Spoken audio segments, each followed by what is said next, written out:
اب آج کا میرا موضوع ہے شہادت علی رضی اللہ تعالیٰ عنہ۔ اصل میں حضرت علی رضی اللہ تعالیٰ عنہ کی شہادت بھی اسی الفتنۃ الکبریٰ کا تسلسل ہے۔ وہ جو عبداللہ ابن سبا کا پیدا کردہ عظیم ترین فتنہ تھا، اسی کا ایک نتیجہ حضرت علی کی شہادت بھی ہے، لیکن وہ بات ذرا تفصیل سے سمجھنی ہوگی۔ اور اس کے لیے میں ممنون احسان ہوں، حال ہی میں ایک کتاب چھپی ہے، ڈاکٹر سید رضوان علی ندوی، وہ محقق ہیں تاریخ کے، انہوں نے بڑی تاریخی تحقیق کے بعد جو باتیں بیان کی ہیں وہ میں آپ کے سامنے رکھ رہا ہوں۔ عرب میں جنوب مغرب کی کونے میں جہاں یہ یمن بھی آباد ہے، اس کے اوپر نجران ہے، اسی علاقے میں یمامہ کا علاقہ کہلاتا ہے۔ یہاں ایک قبیلہ آباد تھا، بنو تمیم۔ یہ جو لوگ تھے بڑے کرخت مزاج، جنگجو، اکھڑ، ضدی، اور جس بات کو ایک دفعہ مان لیں اس پر اڑ جانے والے اور مر مٹنے والے۔ یہیں سے فتنہ پہلا اٹھا تھا۔ سب سے بڑا جو نئے جھوٹے نبی کھڑے ہوئے تھے ان میں سب سے بڑا تو مسیلمہ کذاب تھا، یہی تو علاقہ تھا۔ اور اس کے خلاف اس فتنے کی سرکوبی میں کتنے صحابہ، 1200 صحابہ ایک جنگ کے اندر شہید ہوئے، جن میں 500 جو ہیں وہ حفاظ تھے رضی اللہ تعالیٰ عنہ اجمعین۔ تو یہ لوگ جو یہ تھے بڑے زوردار تھے۔ اس قبیلے کے بارے میں حضرت عمر رضی اللہ تعالیٰ عنہ نے ایک بڑی عجیب حکمت عملی اختیار کی۔ ان کو وہاں سے اکھاڑ کر اور ایران کی سرحدوں پر آباد کر دیا، اب جہاں پر جہاد ہو رہا تھا، تاکہ ان کے اندر جو یہ جنگجوئی ہے یہ اب اس مقصد کے لیے استعمال ہو، اب وہ دارالاسلام کی توسیع کے مقصد کے لیے استعمال ہو، اور وہ ہوئی۔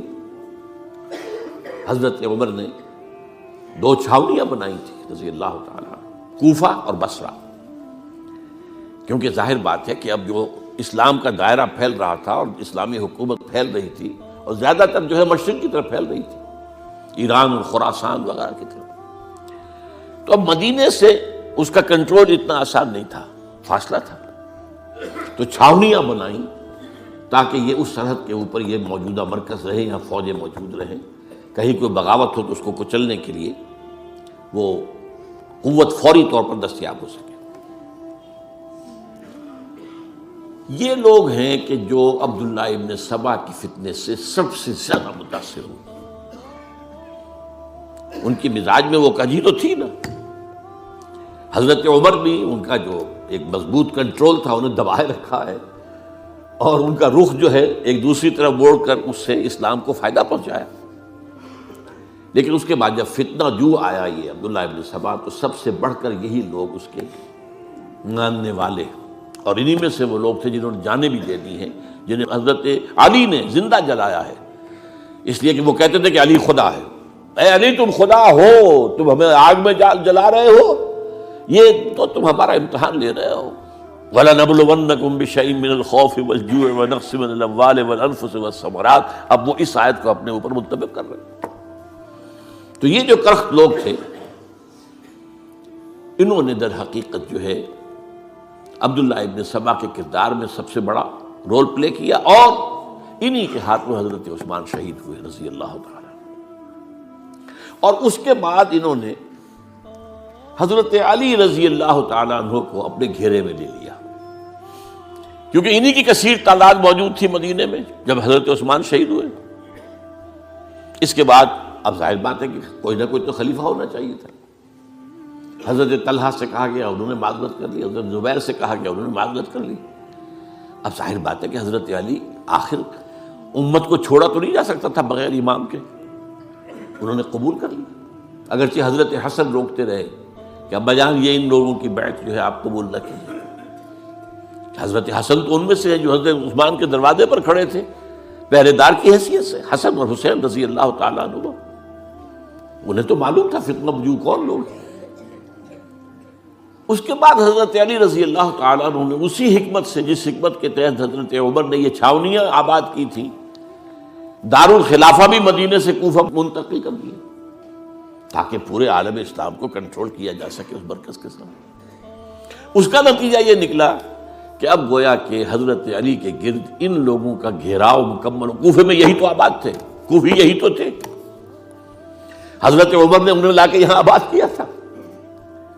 جب حضرت علی نے کوفے کو اپنا دارالخلافہ قرار دیا تو گویا کہ ان کا پھر عمل دخل بہت بڑھ گیا۔ ایک طریقے سے یوں کہا جا سکتا ہے کہ انہوں نے اب حضرت علی رضی اللہ تعالیٰ عنہ کو اپنے محاصرے میں لے لیا۔ چنانچہ جنگ جمل کے موقع پر یہ ہوا ہے کہ صلح ہو گئی تھی، حضرت عائشہ رضی اللہ تعالیٰ عنہ کے جو نمائندے تھے اور ادھر سے حضرت علی، صلح ہو گئی تھی، طے ہو گیا تھا کہ ہاں قاتلین عثمان کو جو ہے ان کو سزا دی جائے گی، قصاص لیا جائے گا حضرت عثمان کی قتل کا۔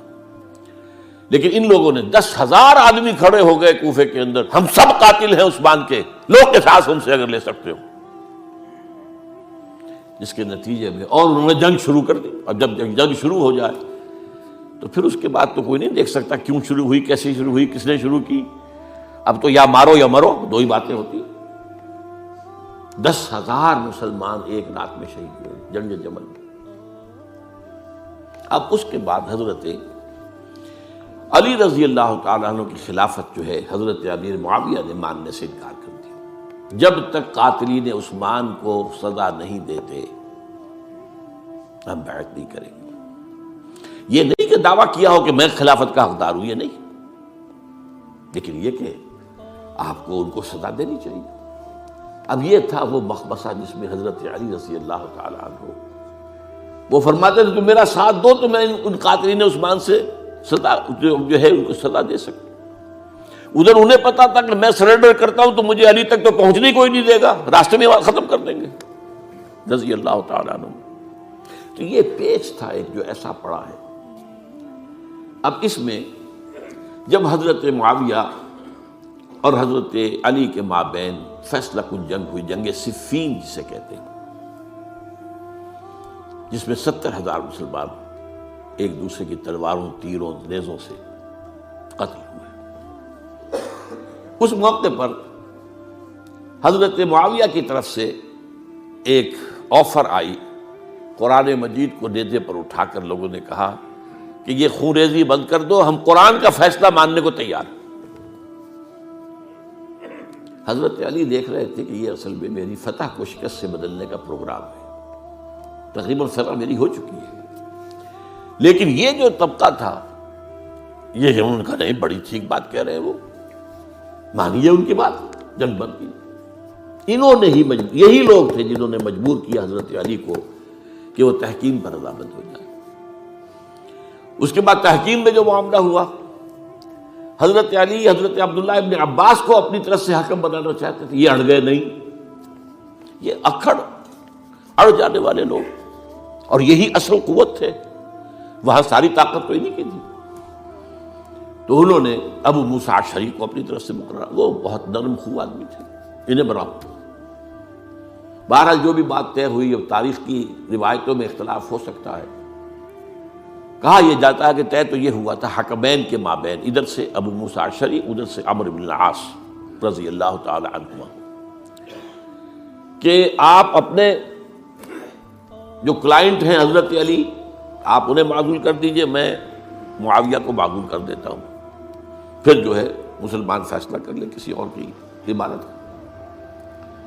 انہوں نے کھڑے ہو کے کہہ دیا میں علی کو معزول کرتا ہوں، اور عمرو بن العاص نے کہا کہ میں معاویہ کو قائم کرتا ہوں۔ اب یہ ہے روایت، واللہ عالم اس میں کتنا سچ ہے کتنا جھوٹ ہے، میں کوئی مورخ نہیں ہوں، میں کوئی تاریخ کا محقق نہیں ہوں۔ اس کے بعد جو ہے اب یہ لوگ انہوں نے کہا کہ مانیے تحکیم کو، اور جب انہوں نے حضرت علی نے اس تحکیم کے فیصلے کو ماننے سے انکار کیا تو باغی ہو گئے، حضرت علی کو کافر قرار دیا، اور جا کر ایک جگہ پر حرورہ ایک جگہ تھی وہاں پر جا کے جمع ہو گئے، جتھا بندی کی، بہت بڑی طاقت پر وہاں کری۔ انہوں نے طے کیا کہ علی بھی کافر ہو گیا، معاویہ بھی کافر ہو گیا، عمرو بن العاص بھی کافر ہو گئے، سب کافر ہیں۔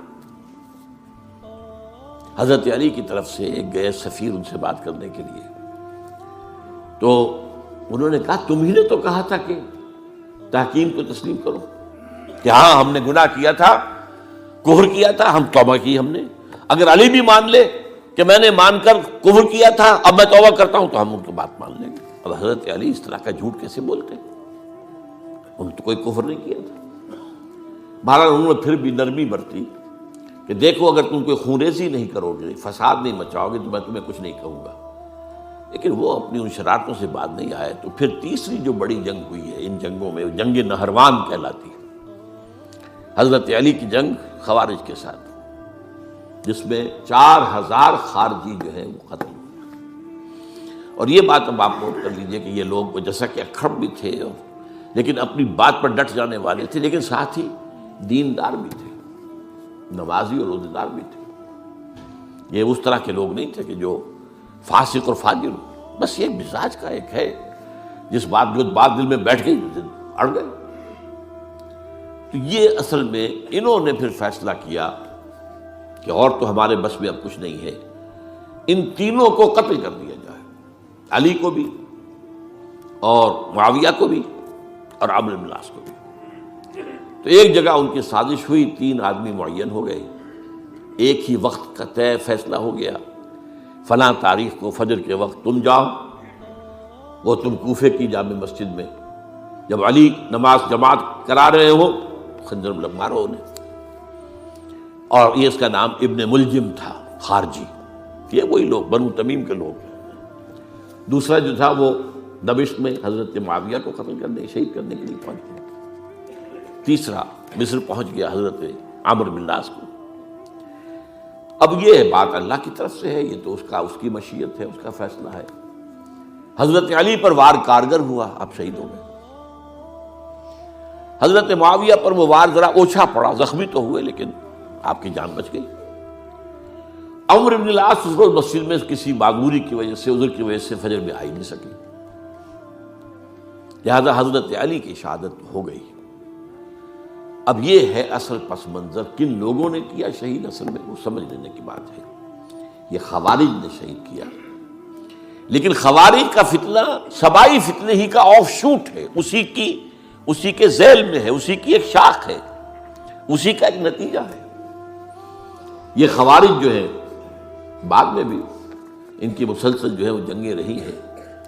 بہرحال اس صورتحال کو یہ سمجھ لیجئے کہ یہ خلفائے ثلاثہ رضی اللہ تعالی عنہم، حضرت عمر شہید، عثمان شہید، علی شہید. عجیب بات ہے کہ تینوں کا نام عین سے شروع ہوتا ہے، عمر عین سے، عثمان عین سے، علی عین سے. تینوں شہید ہوئے ہیں. لیکن یہ کہ یہ ہے تاریخی پس منظر.